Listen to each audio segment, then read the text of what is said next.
We've been living with the current Passat design for about 6 years now, and in the car industry, that's what we refer to as too long. But it's no mistake, as VW has always adhered to the principle of refine rather than redesign.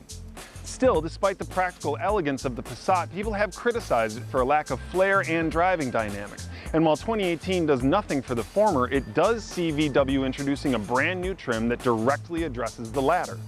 Hi, I'm Mike Perkins from CarGurus, and this week I've been driving the 2018 Volkswagen Passat GT.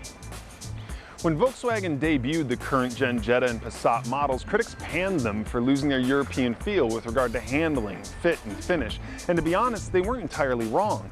But VW's done a lot to course correct since then. If you haven't driven them lately, you should see what you've been missing out on. Still, there was never a lot of sportiness to be had with the Passat, and that's enough to dissuade some buyers completely. Even if they don't end up buying the sport trim, they just kind of like knowing it's there. In the same way that people will walk into a Chevy dealership to check out the Corvette and the Camaro, but they end up driving away in a Cruze.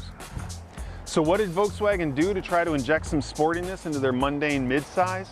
Well, before you start thinking that this might be a GTI sedan, let me stop you. This has the same 3.6-liter VR6 engine and 6-speed dual-clutch automatic as was already available. Now, rather than mess with the drivetrain, Volkswagen decided to give it a sport suspension, a better-sounding exhaust, 19-inch wheels, and unique trim, which makes the Passat GT more Jetta GLI than Golf GTI. And that means you get more aggressive R-line bumpers, this honeycomb grille with red accent lines, 19-inch Tornado wheels, and black trim everywhere, including these mirror caps and the roof.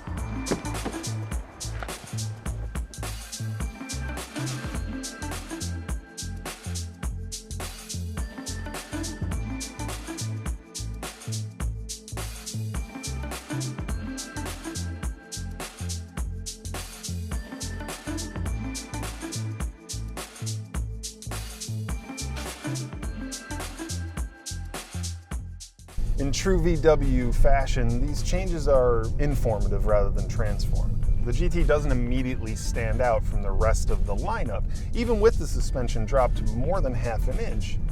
Instead, the best way to tell that this is a sportier version of the Passat is just to drive it like one.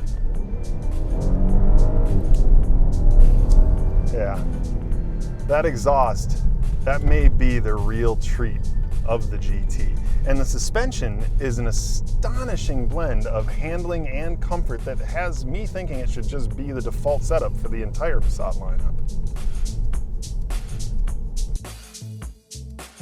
And this really underlines one of the major issues I have with a lot of sports sedans.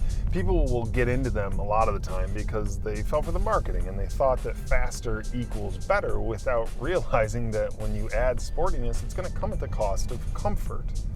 And then from there, they'll just turn away completely and head off toward luxury sedans or, dare I say it, crossovers. But the GT is the perfect remedy for this illness. For people who are looking for a bit more sportiness than you would normally get for under 30 grand, the GT is what you're looking for.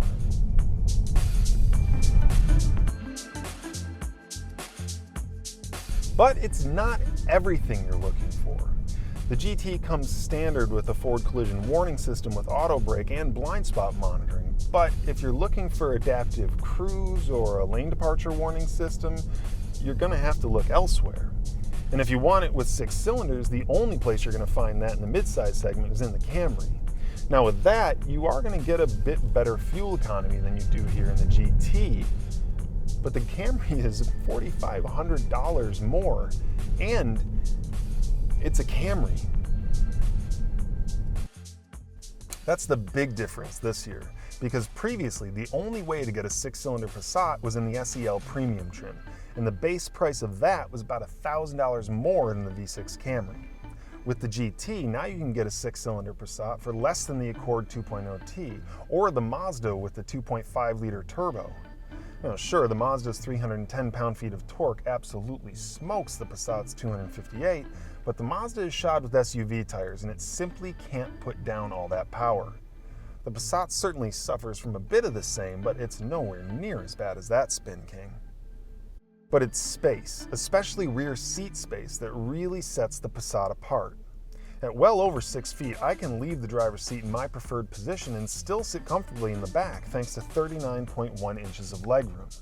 That's large sedan levels of space, beating everything in the segment but the Accord, though rear passengers will have to fight over the single USB charging port.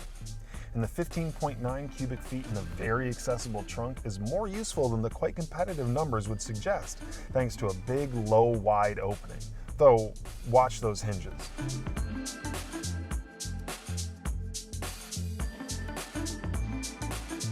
But there's no arguing the Passat's age. There is a new one coming in a couple of years, and there are some really great upgrades to be had. With this new generation, we should see the fresh infotainment system that we've already seen in the Tiguan and the Atlas. And the VW digital cockpit would be a wonderful upgrade for this little LCD screen, charming as it is. But at least we do get Android Auto and Apple CarPlay here.